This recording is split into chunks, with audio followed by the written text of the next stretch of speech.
Hey, everybody, welcome to another panel here on the channel. I think we're midway through our panel schedule on Sunday. I appreciate everybody rolling with us from panel to panel. And I see it, the time traveler in the chat says, what a freaking marathon. It does feel like that, but it's a good marathon. We only do these twice a year, and it's a fun time for me because I get to talk to a lot of different creators and collectors, and we have a lot of fun. I'm getting fancier and fancier. Yeah, it's not that Bill Cox, it is the Bill Cox. But we're going to be talking to Dan Parsons and with a special guest as well today. We've got Mr. Jeffrey Wedding joining us, and welcome to the show, both of you. I'm glad you guys could make some time this Saturday afternoon on Mother's Day of all days to hang out and talk with us a little bit about your time in comics, Dan. And it's good having Jeff as a wingman. He brought Yoda with him for good luck. That's right. Always good to have you. There you go. Yes, when he's on your side, nothing can go wrong. But yeah, this is when we were talking earlier. Gosh, it feels like a month ago, Jeff. Right when we were trying to see some of the things that were going on in Dan's life. You had mentioned that Dan might be interested in doing a panel with it. So I always kept it in the back of my mind. And, I'm just glad that this could work out today, Dan, because obviously, you've been in our thoughts. Your family's been in our thoughts for quite a while now. And, we've got a fundraiser that we're going to be doing next Saturday. And, I just want you to know that as a community, and we've talked about this a lot, when the opportunities are there to really kind of rally around a cause. I mean, this is one that's important to everybody, as an art collector and a comic book fan. And Jeff Wedding has got the biggest heart, I think, of anybody that has a calf gallery. I will say that, and again, so it's a pleasure to be able to help you both out whenever the opportunity presents itself. So, I want to thank everyone in the comic book community for really stepping up and supporting my daughter during this very challenging time, and I really do appreciate it, particularly Jeff and you also, and putting that thing up at your show down in Orlando. I really appreciate that. And by some miracle, she's in remission and there's no cancerous activity right now. She still has that small tumor next to her heart, but it's inactive and they can't remove it because my understanding is that it has tendrils coming out from it connected to her heart and lungs or something. So they can't extract it, but it's non-active by some miracle. Like I said, that CAR-T experimental treatment worked. So I just want to thank everyone for stepping up, you guys and Nick, Ferrucci, and everyone else who contributed to her GoFundMe. Indeed. I mean, it's, I've got a 19-year-old and a 21-year-old daughter, and I can't imagine, what the last period of your life has been like. But yeah, it's unbelievable, really. It's a complete bizarro world. And she'll actually be turning 20 next week. And she's planning on getting married on December of this year. So wow. She's in a hurry to live life, and I don't blame her. Oh, of course not. No, at this point, you need to live life to its fullest. That's for sure. But that's great. She's doing what she wants, and it's great that she has a partner as well to want to share that life with. So, but yeah, Jeff did, when we had the show down in OAX, I remember Jeff I didn't get one of your sketch cards though, Jeff. I don't know. I think I was a little busy on Saturday and they all sold out while you were walking the floor. But yeah, that didn't get a lot of, we did a little spot on the Thursday before. And I got down there and just kind of word of mouth. I can't remember. We had 40-something cards in total because Alberto brought some and Thomas brought some and added to the pile. Those are just kind of word of mouth. Cards, people right? came up to me Friday night and Saturday morning asking about it. And then we made an announcement Saturday evening after the art auction, and I was immediately just mobbed. And we had, I think, 18 cards left, and they went in about 90 seconds. Just people were just throwing money at me. So, yeah. Right. He has such a wit, Hembeck, right? Mm-hmm. Fred Hembeck. Yeah. I've always loved his stuff from when I was a kid, and it's just so different from everything else out there. Particularly this, the serious, overblown superheroism of Marvel, and then you see this Henbeck drawing. It's just completely, just something out of this world. Really. That's right. And Great he's sense of totally humor. unique. You can spot him in a crowd. No doubt. Yes, that is very true. Yeah, you had a unique way of doing it. You had all those cards, and you put them in envelopes, so nobody knew what they were going to get. They just gave you the money, and they got to pick. Right, I assume. I didn't get to I didn't get to see the one, but I assume you kind of just fanned it out and said. Exactly. Yep. That's great, and and it's a little different than what we're going to do next week.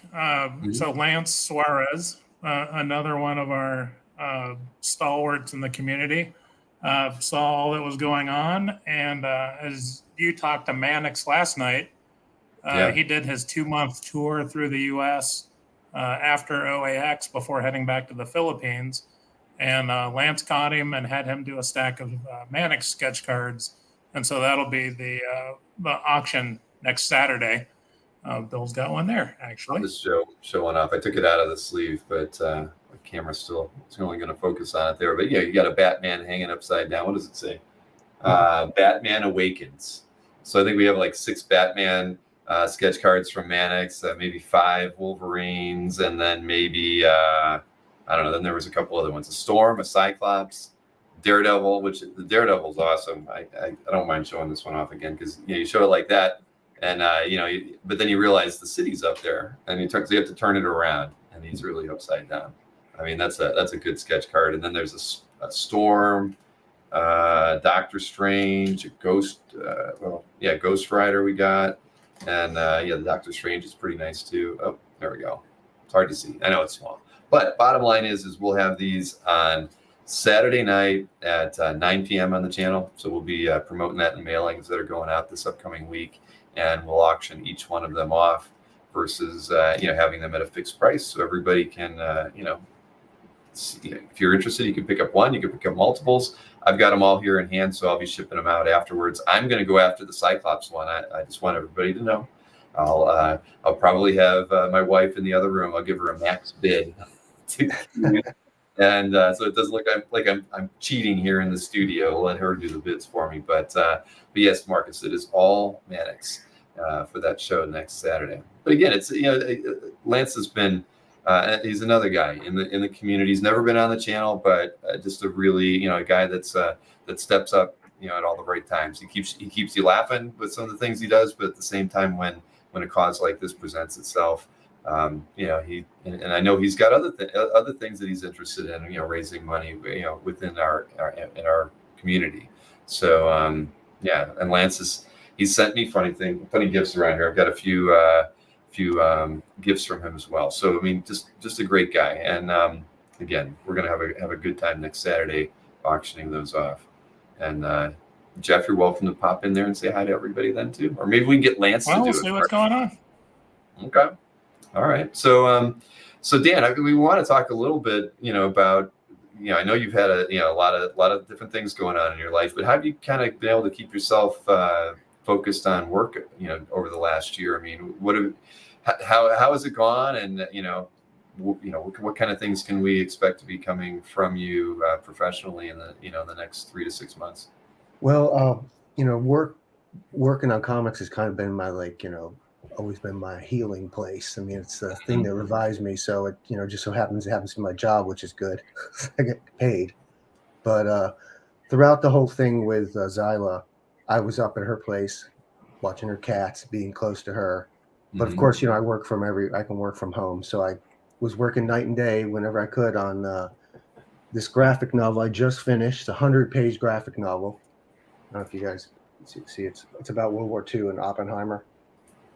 So this is just like my little proofs, and I'm doing pretty much everything for it. I adapted the interior. It's pen and ink with digital color. Adapted the story. You can see some Wehrmacht and SS soldiers, which I love drawing. And Do you draw on 11 by 17 when you're? It's drawn on 11 by 17, all by hand. Pencils and inks. So I have tons of those originals. the book is right now at the publisher. They're getting it pre-pressed up to send to the printer over in China, probably. So I expect that'll be coming out like in June Okay. to bookstores and so on.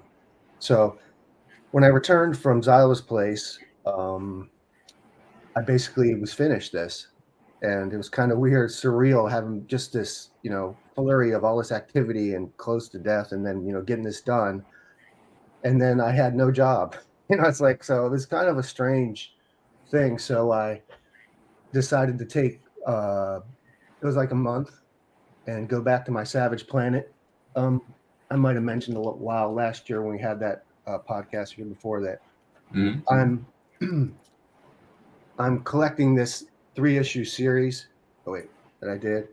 That's issue 2, 1, and the third one. I'm collecting them together into a graphic novel.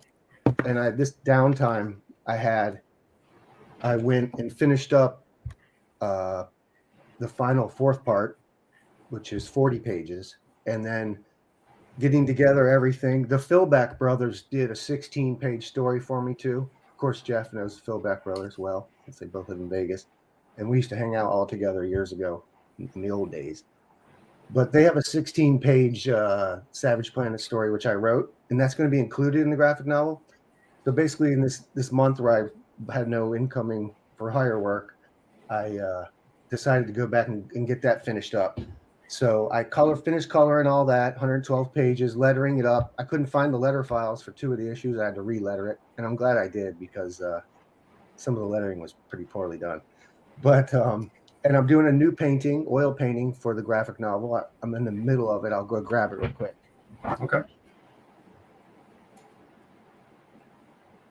Yeah, I'm glad those days with the fill box were in my younger years, because I couldn't keep that pace anymore. They're hard to keep up with, man.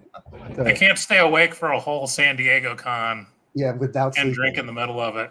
Right. You go into their hotel room. Like we used to. You go into their hotel room. It's always the same. They have like old, like Django style westerns going on in the movies, and then the bathtub's full of ice and beer, the entire bathtub, and they wouldn't let you leave without drinking.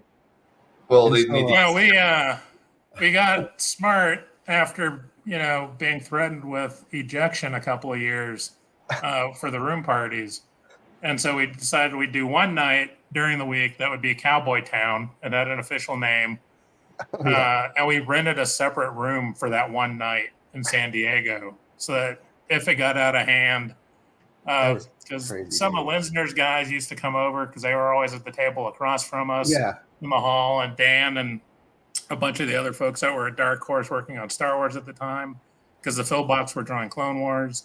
They'd come over, and we'd go up about noon and empty the ice machine in the hallway into the bathtub and fill it up. And was this photo from one of those events? Oh no, that more photo recent. Is not from a San Diego, but there's a whole bunch of faces in that one. That's from Stockton Comic-Con. That makes sense. They have a museum there called the Hagen Museum, and I would highly recommend anyone interested in art go there. They have some actual Bouguereaus and some Maxwell Parrish and tons of Leyendecker. That's the largest collection of Leyendecker picture paintings in the world. So it's quite amazing. And this was when we went after the Comic-Con in Stockton. They took a bus of all the artists over to the museum, and they showed us the main exhibit, and then I asked the curator, I was like, okay, where's the rest? The stuff they don't show. And then this great curator, a girl, she took us downstairs to the vault and showed us all these preliminaries by Leyendecker and Leyendecker's brother, and all these turn of the century pen and ink illustrators. It was just amazing. Now it's like institution. They do it every year, and basically it was started by me and Dan Barrington, and joking around, and then finally we went up to one of the guys' offices and kind of just took it on ourselves to invade this place, going to the different offices, and we found this Parrish inside this guy's office.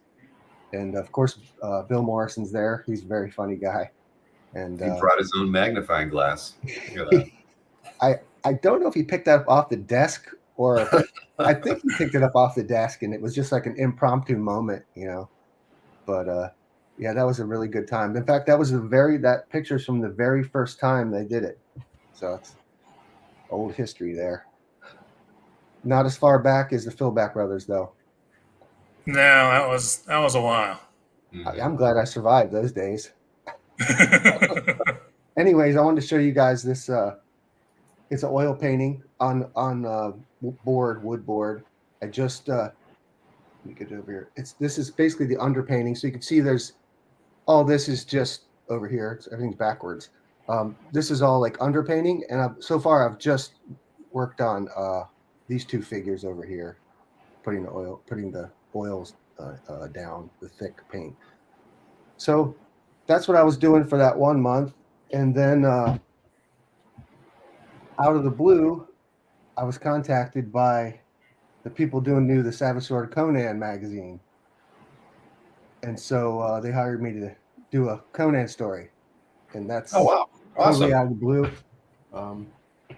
Yeah, I got the script the other day, doing my little thumb notes, and I'm into drawing it. I've been working on it for a few days, and it was just completely out of the blue. So you never know. It's been just a crazy, from being at the depths of despair over your kid dying to working on one of your dream jobs, Conan. So incredible. So, and somewhere in the middle of that, you also took part in a recent Kickstarter, right, for the Cave Woman? oh yeah, the Cave Woman thing. Oh yeah, I forgot all about that. Yeah, you want me to show you guys the cover I did? Sure, of course. I know I've got some images that Jeff sent me as well. Let's take a look at the cover first.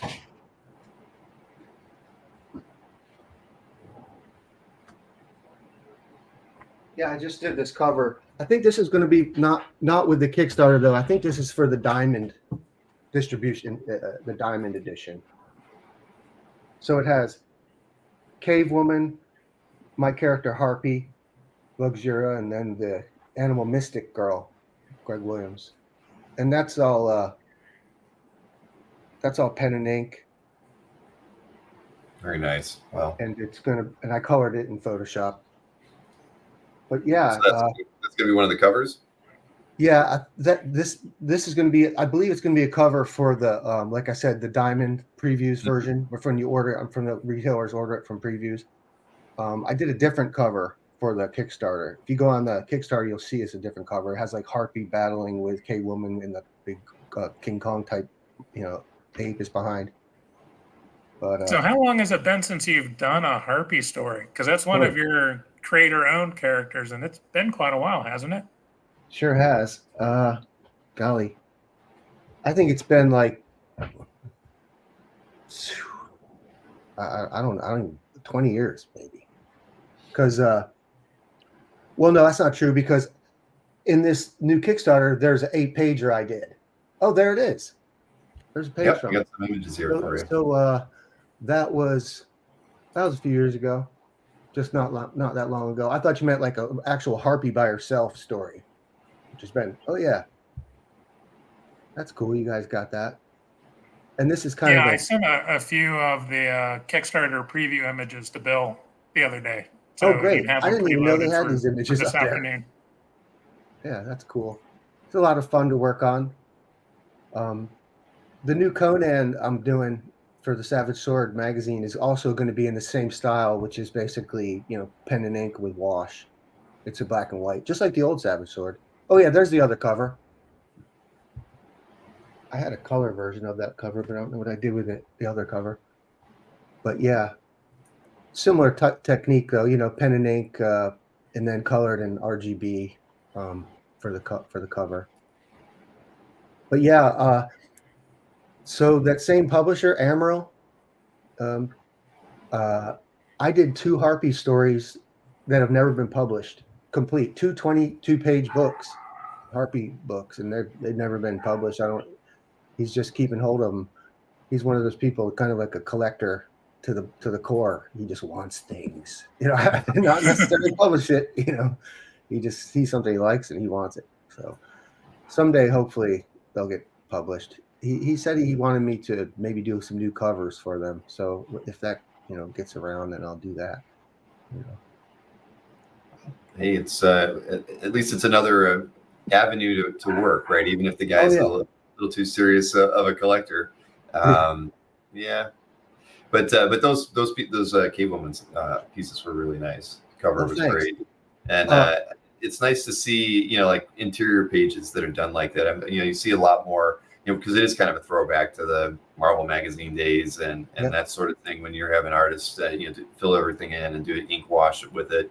I think a lot of artists these days are kind of trying to look at how can they look at their artwork as a really fully realized piece of art for each page, right? And a lot of artists these days are going ahead and doing ink washes or doing a little bit more work on them to make them be more polished versus, you know, we saw a lot, you know, throughout the mid 90s into the early 2000s where they were relying on the colors to do a lot of the heavy lifting, right? And it's nice to see artists kind of going back to just traditional skills like that, because it really does make, you know, especially when you're buying the artwork after the fact, you really feel like you've got a piece of art in your hand when it's, you know, when you've got the ink washes and it just looks like a piece of art. It's exactly, you know, and it's fun to get those. And before that, I've owned a few Marvel magazine pieces, but you know, there was a gap there where you don't get to have that. So it's nice to see these. You know, I that's how I started out, and those are the books that actually inspired me when I was a kid. I mean, basically the creepy, eerie books, the Warren, those, and the Marvel horror magazines, and Savage Sword. I mean, those are what inspired me. So going back to when I started out, it was all you know, pen and ink with washes, all the old Harpy stuff, you know, even Atos the Eagle, and that kind of, some of my stuff published. And I agree 100%. You know, when you get a page that has wash tones in it, it's a complete piece of art. Even more than that is with the lettering in it. Can I grab you something off my wall in here? Yeah, sure. Oh yeah.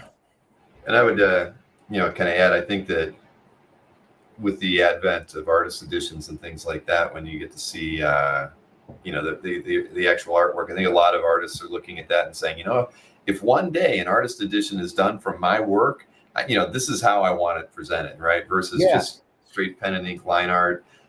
You know, it'll look great in an artist edition 20 years from now. Seriously, even hand lettering. I forgot to mention, the last 10 pages of the Savage Planet graphic novel are all hand lettered, poorly by me. But someday, I'll get to the dream where I letter and do, you know, like you said, ink wash, lettering, everything. Anyways, here's a page from my hallway. It's George Perez, Jack Abel. Oh, sweet. Seeing that nice? Look at all those tones Abel did, and the lettering, probably John Constanza lettering. I mean, it's all there. That, to me, that's a comic book page. You know, it's all there. It's page 1 of issue 20, I think, White Tiger. Oh, for White Tiger. I was going to say it's got to be one of the kung fu. Yeah, it's some Deadly Hands of Kung Fu. I have a few of these. I met George Perez one time, and he sold them to me.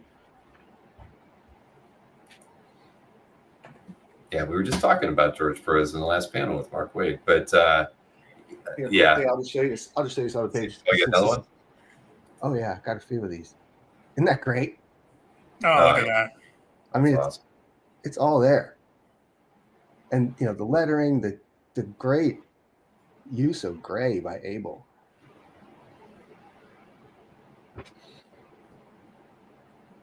I do appreciate the pages that still have the lettering on them. Yeah, it's not the same anymore, you know. Without, although I understand digital labeling, it looks nice and neat, and it's also very quick. But you know, again, that 20 years down the road, looking at the art perspective, it's just not the same. No, it isn't. It's not the same. You know, I love that. You know, the lettering, and I think I have so much appreciation for some of those letterers, you know, like Artie Simic and Sam Rosen, you know, Tom, you know, Orjatowski, or however you pronounce his name. He's like, yeah, he's great. I told him so too. I met him a couple times, and I told him, man, you're the best, and he liked that. Well, he did letter a lot of X-Men books for a very long time. Yeah. So he was like Chris Claremont's choice, right? I mean, and it's you know, I've said this before, but that was you know, by design by Chris, because even though his artists could change, he wanted to make sure there was this consistency from, you know, early on in the books that he was writing with the ones later. And if it was even if it was only the letterer, it was important to Chris to have that kind of continuity. And it's true, because you don't think about it as a reader. You know, when I was in my teens reading those books and everything, but you go back and look at it now and you can see it. And lettering's was very important back in the day, and it's definitely missed on the original artwork. I think it's still very important, and it's unfortunate that it's so bad now. I'm sorry. I mean, this is one thing. I actually just lettered a Sherlock Holmes. Years ago, I did a Sherlock Holmes story, and the guy finally got back to me. He wanted me to letter it, and we had a 2-day conversation about what fonts to use. And I basically just gave him my theory on it. It's I think it's just as important as the artwork, and in the modern lettering has lost that. You'll look at some comic books, and there's no bolding, there's no obliquing. You know what I mean? There's no shifting. The leading's all weird. It's like someone's when you read it, they're just a robot. Yes, I'm going to the store. All the words have no. I mean, compare that to an old Artie Simic Marvel book, where you got big fonts, little ones, bold, italic, and this is something that I'm going to continue to push. And I've got myself all those old speedball nibs, the B4s, the C4s, and I intend on doing more of that hand lettering stuff because I think it's just fantastic. I suck at it. There's so much tone and expression that can go into the dialogue when you can play with the fonts that way. Yeah. That when they're just digitally done uniform, it gets lost and it's not contributing anymore. And the sound effects. I mean, since when was a digitally drawn sound effect ever good? That would be never. That would be never. And compare it with just the fantastic sound effects of, like I said, the old guys, Sam Rose and Artie Simic. Those Fantastic Four books are just amazing. These sound effects they come up with, and they draw these with a nib that's like this big. I mean, it's I don't know, 1/8 of an inch wide. Just crazy, expressive, emotive things that you just don't see in modern comics. And like you mentioned, the IDW big editions. Mm-hmm. Yeah, the artist edition. Those are the best to have. I have a bunch of them. They're hard on your pocketbook, but they're great. Yeah. I've got a couple myself, but I can't afford to get them all, unfortunately. No. I wish I could own a few more. Like the Kirby cover book. I don't have the Romita Senior book. I would love to have that. That's the one I want to get. That one. That's the one I want. The Romita one. Yeah. I have the Fantastic Four and the Gil Kane one, Spider-Man. Mm-hmm. But yeah. Plus they're huge, so they're hard to store, but they are fantastic if you're interested in just classic comic production. Yeah. See, I don't know if I can. There's a spot on the floor right here. Where, I see them over there. Yeah. Right, because they don't fit on the bookshelf. So but that's my solution for the moment because they're just too big. But yeah, I love them. I mean, they're amazing, and they definitely because with the price of art these days, you can't own everything, right? But you want to be able to see it. So this is the next best thing is having those artist edition books without question. No doubt. Well, that and with me being Star Wars focused, Walt Simonson has held on to most of his art. Mm-hmm. And so, the closest thing I'm probably going to get to owning one is having, that edition they did of his Star Wars art. And then I got him I got one with a big Darth Vader head he drew in it. So, it's a cool piece of original Walt, but then all the Star Wars art I could dream of, done at 1-to-1 scale. So I've never met him, but since I'm an ambassador to the Inkwell Awards, every year they do a charity thing, a fundraiser, and he provided the drawing this year. It was a drawing of Thing, and all of us people on the board there of the Inkwell all inked it up. So I inked one of his drawings this past year, which was fun. And I think they put them up on eBay or something, and then they use that as a fundraiser. but it was a lot of fun. I just happened to be really into the Thing at the time. I was going back and reading this past year. I've been going in my George Perez kick again, and so all those Marvel 2-in-1s, the Project Pegasus, great story arc if you're familiar with it. But my cover, I basically drew in all the other characters from Project Pegasus with the Thing. So just the timing was just perfect, for me, because I was so much into those books at the time. I just repurchased them from my comic shop and had a lot of fun with that piece. Very nice. Jeff, didn't you send me one of those Inkwell Award pieces? Or maybe I'm... Yeah, it was 2 or 3 years ago, Thor was the central character. Thor. Yeah, that was the last one I did, actually. I took a break for a few years, but Thor was the one I did. That was about previously the one I did. And again, in fact, I might have sent you Dan's inked Oh, did you? Thor, come to think of it, because that was one of the ones I was bidding on. I Yeah, have it a had, feeling it yeah, might it had be the that. Thor, and I added some characters too into it. Loki in the background, and his I'm not going to girlfriend. dig in the vault here for it, but I saw it the other day when I was kind of moving things around. So I do think I might have yours, Dan. Nice. I saw Time Traveler said let's talk about some of your work from Star Wars, and I actually did have some stuff that Jeff had sent me. So some sketch card art. Like. Yeah, those are aftermarket Topps cards. I pretty much worked on every major Topps Star Wars trading card set from like 2002 to 2012, and then I did a thing for Rogue One, and they never sent me my comps back, and I asked them about it. They didn't, and then I did, and I was like, well, if you guys aren't going to send me my comps back, I'm not going to work for you anymore. So then I did one more thing for them. I did it was Walking Dead season 6. They didn't send me my comps back, so that was the last time I worked for them. But I did many of these Star Wars card sets, over the years. Force Awakens, Masterpieces, Chrome set, and I think one of the editors there felt really bad, so they sent me a bunch of blanks. So that's good. So I still have a bunch of blanks, which are pretty much, gold, in this. They are. That's the thing. I'm learning a little bit about sketch cards. These two I did just like that was a couple weeks ago, actually.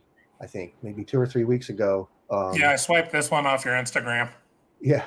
So, like I said, I had that downtime after finishing, Top Secret and then not having any work for hire. So I was like, oh, let's do a couple trading cards. So I did a Admiral Thrawn 2, and then these two, and they're a lot of fun. They're like little mini portraits, of Star Wars characters. Mm-hmm. So this is pen and ink with watercolor overlays, and had a lot of fun working on those. I wanted to mention, another one of the reasons that Jeff and I had talked about me coming on here is that I had planned on putting a whole bunch of new art up on Comic Art Fans. Okay. Originals, like I did want to ask you about that. I mean, the best way to reach out to you is I have a whole bunch of like Mace Windu, Republic, and all kinds of like from the old Star Wars days, all these original pages. And nice. But I got the Tarzan assignment. I mean Tarzan. I'm sorry. I got the Conan assignment, and that it's just I've been just day and night trying to get that thing laid out. Because I have this fear of being late, handing in late, which I always do. So I didn't have a chance to scan these in, but there's some great pages in here. We've got like. But Dan has a Comic Art Fans gallery. Ventress, and if anyone's interested, they can email him through his gallery. Yeah, I will go find it, and I'll put the link in the chat for everybody. Yeah, but for those folks that aren't familiar, because I don't know who all is listening in on the chat right now, unlike Marvel and DC on the Star Wars books, Lucasfilm gets first right of refusal to purchase the art. Yeah. And so Dan, I know, has been sitting on a lot of his art from back in the 90s on the Dark Horse series he worked on, which were, I can't remember, he did six titles? More than that. And it wasn't the 90s. I'm not that old. It wasn't the 90s. It was the 2000s, early 2000s. from 2002 to 2012, I worked on. Oh, I thought you'd started right before Phantom Menace in '99, but No, must have been just after that then. you're trying to age me. I don't appreciate that. But no, it was I got the job in 2002. I was down in San Diego Comic-Con. I was pushing my Savage Planet book, and you know, my Savage Planet book is basically kind of a homage to Al Williamson. You know, he's my god. You know, and so Jan Duursema came down to my table. She was down the way from me, and she picked up one of the books, and she's like, "Oh, this, you know, this looks nice brushwork like Al Williamson." I'm like, "Yeah," and you know, we all know that Al Williamson was like the first Star Wars comic book artist. Remember the strip he did? And so she asked me, "Would you like to try out for Star Wars?" And so I got 3 pages sample. Or they ended up using them. I inked them up, and then I got the job. And then I worked from 2002 to 2012 on Star Wars when they sold it to Marvel. If you recall, they actually, I think they sold it in 2012. But I worked on more than I worked on almost every Star Wars title at Dark Horse, not just you know, Republic, Legacy, Jedi, the ongoing Star Wars, Clone Wars, Rebel Heist, Knights of the Old Republic.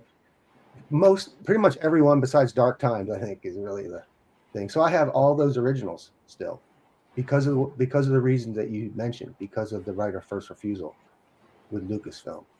So so Dan just put a whole stack of them through the review process. So he's basically, for the last 3 months, has started offering them for the first time. So who's that? They're fresh to market. Oh yeah, no doubt. So, but yeah, so they passed on these. They purchased a few. They passed on these, and I like I said, I intended to put these up on Comic Art Fans and mention it on this you know, podcast, but just because I'm so excited about the Conan thing, I've just been working on it, you know, all the time. So, but I will put them up there. You know, if anyone's interested or whatever, you can just contact me. And I remember last year or the year before, I had mentioned this painting that I couldn't find, and one of your guys emailed me about it. So if one of the collectors, whoever remembers that was, I can go. It's I found it. So here it is. It's an oil painting. Again, it's on wood panel, 12 by 16.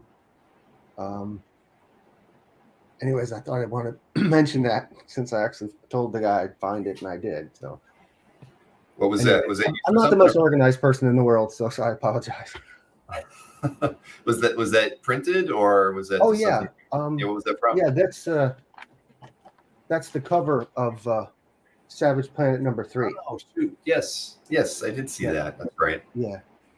So eventually, I'll probably put that up on your site also, of the painting, and as well as another painting. But I have like a superstition that I don't sell artwork until the thing is published, you know, and that although it's been published, I still haven't published the graphic novel yet. So you never know, I might need it.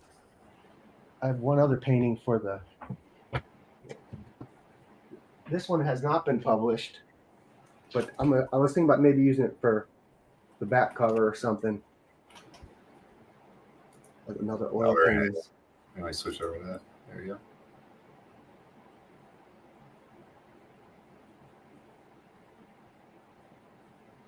Yeah, it's a lot of fun to do paintings. I really don't get a chance to very much, but this will be in the new Savage Planet graphic novel. Very, very nice. Yeah, Jeff Dunn said he thought he saw that on the side of a van in the 80s. The previous Probably, maybe.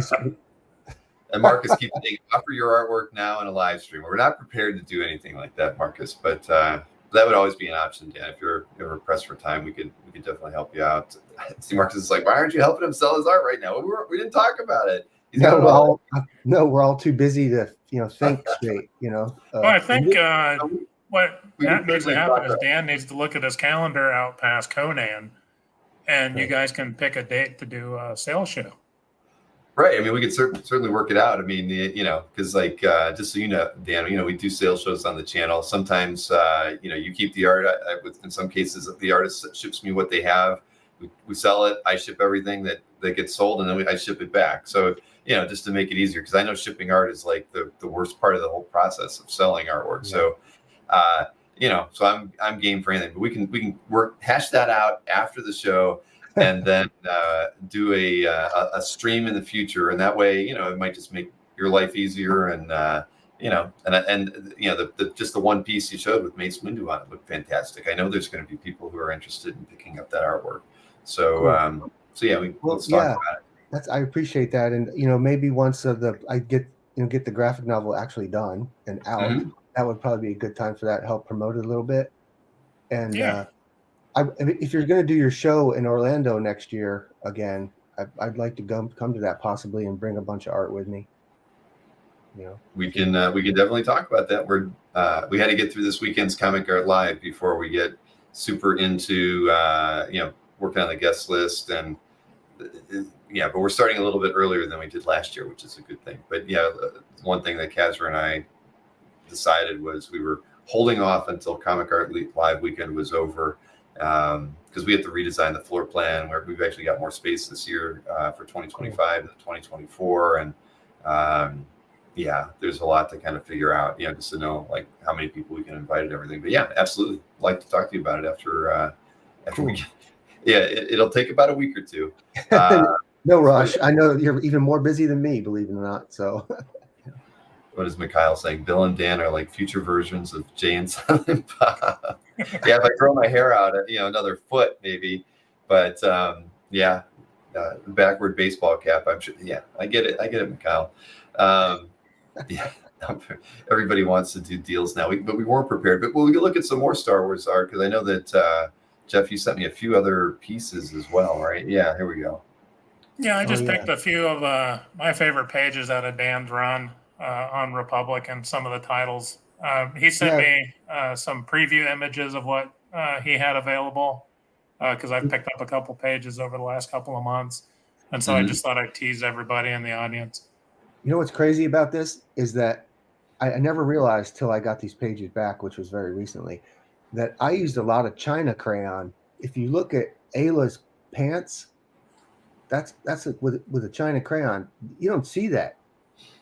Do you know what I mean? You just don't see it anymore. That's like an old black and white magazine technique of using one of those. Basically, it's like a grease pencil to get those blacks. And I was like, wow, that's a blast from the past. It's kind of cool, though, huh? Yeah, you didn't need to do ink wash. Just pull out. No, but it's more dangerous because you can't really paint it over, and you can't dilute it. You can't do. It's like it's it. Whatever you put down, it's going to be. So I had a lot of balls back then. It was confidence in your craft. Yeah. Well, the thing is, I was inking so much at that time that I was in like some kind of like zone where it was like more like a trance, because I was inking 2 books a month, and you don't even have time to think. It's just you're working night and day. It's like, oh, grease pencil, big deal. I want to sleep, whatever. But so it was probably just second nature at the time. I wouldn't touch a grease pencil these days. I'd be afraid I hurt something. Lots of spatter on that one. Quinlan Voss at the bottom. Yeah, he's a cool character. So this year is the 30th anniversary of Phantom Menace. No, 25th anniversary. Oh yeah, I heard about it on the news Phantom yesterday. Menace. And so last weekend I got to catch it in the theater. And was it better this time? Design was a background character in the Phantom Menace. When young Anakin is fighting with the dog in the marketplace, you can see the guy with the stripe on his face, sort of wearing that outfit with the dreads, sitting at a table in an open cafe in the background. Yeah. And was it Jan that had spotted him and then decided that looked like a cool character and then borrowed him for the story? I don't know. You're going to have to ask her. I kind of thought that she created it, like, from scratch. And maybe they took that idea. Or maybe they took hers and that's worked kind of it. the impression Yeah. I had gotten. Yeah. But well, we'll have to get Jan on for an interview. that was her favorite character. She loved that character. So yeah, that was like her favorite. In fact, she had a guy. She had a model that she would take around to the Comic-Cons with her who looked exactly like him. Yep. No joke. Yeah. Because And, Doug used to run around with us in the yeah, Phil box exactly. That's in right. San Diego. That's exactly right. Doug, yeah, you got it. Yeah. It was a little awkward for her husband, but okay. No, he's a cool character. And that Jedi guy is really wild too, with all the hair and everything. And he doesn't Yeah. have feet. No, Oh, he's like a lizard kind of guy. And Cross between a snake and a Wookiee. Yeah. There's some strange characters in there. Oh wow. Where'd you get that one? Again, I was robbing your Facebook feed Oh, and okay. other All right. places because the internet never forgets. So I know you are a big fan and also involved and have been involved with a lot of the Edgar Rice Burroughs stuff. I certainly have. That was Is there anything on your radar as a coming matter up of for fact, that? it's funny you should ask because I'm a guest this weekend at a Tarzan event in Sacramento. Here's a little printout from it. It's me and Tom Yates and Dan Brereton. But that image right there is from the most recent Tarzan book I did the painting for, an oil painting, wraparound cover, and then the interior illustrations were just pen and ink. Oh, there's the cover right there. Yeah, that's a rather large oil painting for comic book standards, like 22 by something, 20 maybe. But again, that's oil on board. And I did that, and then I did about maybe 6 to 10 interior illustrations featuring Tarzan, Korak, and some of the other supporting characters, Jane Porter, and so on. I really loved Tarzan too as a kid. I would go to the bookstore and or library, mostly look at the covers and not read them. But one of my very favorite comic books of all time is the John Carter Warlord of Mars comic. Written by Wolfman, penciled by Gil Kane, inked by Rudy Nebrez. That's by far one of my favorite comic books growing up, and it's just the artwork is just phenomenal. So that's basically how I got inspired with Tarzan and John Carter, and I always loved the Joe Kubert version too. I have all those, and even the John Buscema Tarzan's great. I mean, I would eat those up when I was younger. So it's been great working on all this Tarzan projects. Like as I mentioned before, I'm going to be at this thing this weekend. It's up in Sacramento. If any of you guys on the message board here is in the Sacramento area, it's open to the public. You don't have to pay or anything to come. And I'll be there. Dan Brereton will be there. Tom Yates. Bud Plant's probably going to be there with all his cool books. And they have some kind of like Tarzan role-playing people who are like experts on all things Edgar Rice Burroughs. So if you're interested in that, it's Fridays and Saturday of this week. Well, Yates has definitely drawn his fair share of Tarzan. He sure has. Yeah. Always loved his artwork as well, and Dan's too, of course. Right? I mean, Burton's. I've had him on the show a few times. We've done some art sales with Dan. He can tell you all about it. We talk to him. We see him next week. Yeah, I've become pretty good friends with those guys over the years, both of them. Because they're in my general area. That's about 5 hours north of me. But Thomas is a really great guy. We have a lot of stuff in common. We love he worked with Al Williamson, and just a lot of the same kind of interests. Prince Valiant is a big inspiration to me, and of course he's working on Prince Valiant now, and Tarzan, and that whole kind of pulp era stuff. We both really like that. Yeah, I was actually stayed over at his house one weekend, and up there, and we jumped on a podcast with Mark Schultz, which was very fun. It's nice to meet with Mark and talk with him. And I actually got into the same conversation with him as I got in early with you guys about hand lettering. And he was one of the few people that had hand lettering. And so I was started drilling him about it, and he said, "I don't know, my wife did it." So I guess his wife did the lettering. But anyways, that was a fun conversation. He's another phenomenal artist, Mark Schultz. Oh, without question. Yeah, he's on our. We have a big list of artists we'd love to get to OAX, but Schultz is definitely on it. I know he lives in PA.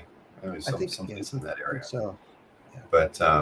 But yeah, we'll definitely talk more about that, and then I'd love to talk to you more about whatever we can do, even if it's just getting your art up on CAF. If you just go that route, you can always post it to CAF and then let me know when it's up there, and I can let people know via the CAF update that you posted art for sale. So whenever you're able to do it, but yeah, we should definitely talk after this weekend. Sounds good. Yeah. Awesome.